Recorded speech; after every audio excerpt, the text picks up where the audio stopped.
Muribwanji. Welcome to the Q&A with Payne837.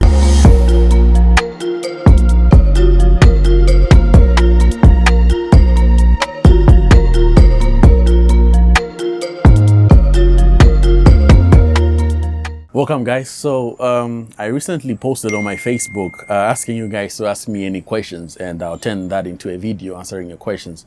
And yeah, you guys came with very beautiful questions that got my head rolling, you know. So without further ado, let's dive deep in. So this is coming from Tracy. Hey, Tracy. So she's asking, what has been the most challenging part about being an artist?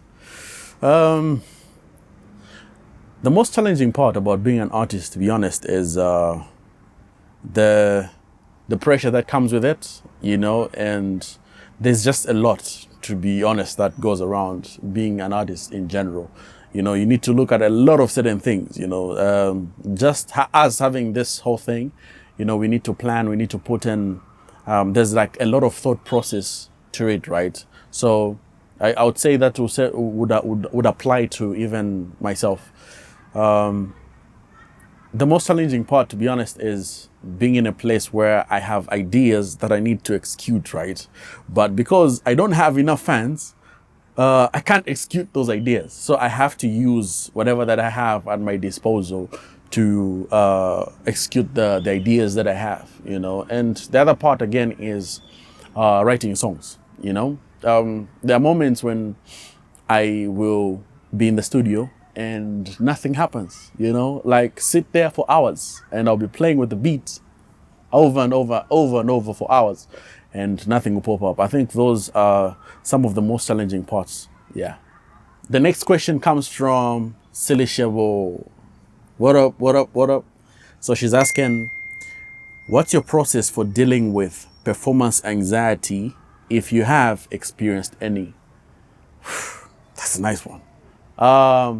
Performance anxiety. I feel right now, I was talking to D, I was like, you know, right now I think I'm not fit for the stage because I'm not a performing artist yet.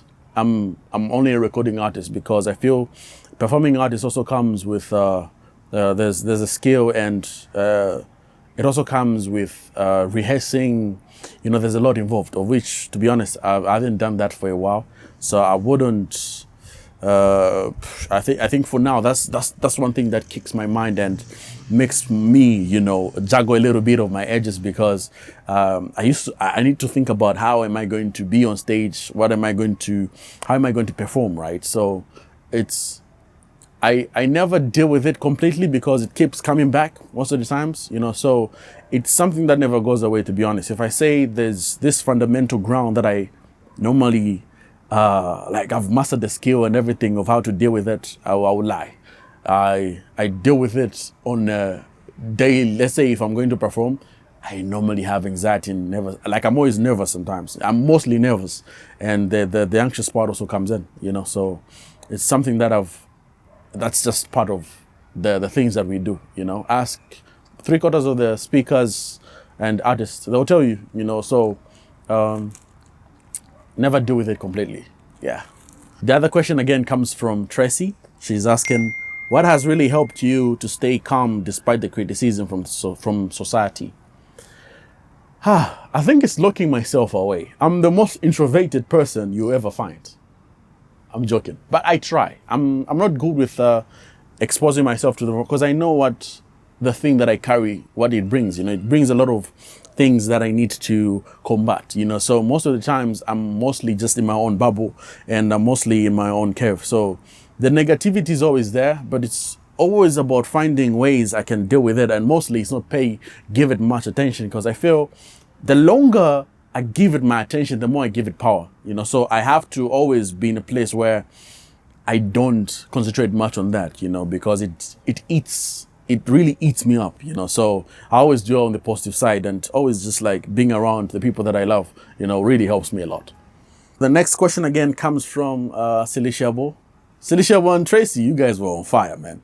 So Silly Shebo was asking, how would you describe your creative moment when writing no music? How do I describe my creative moment?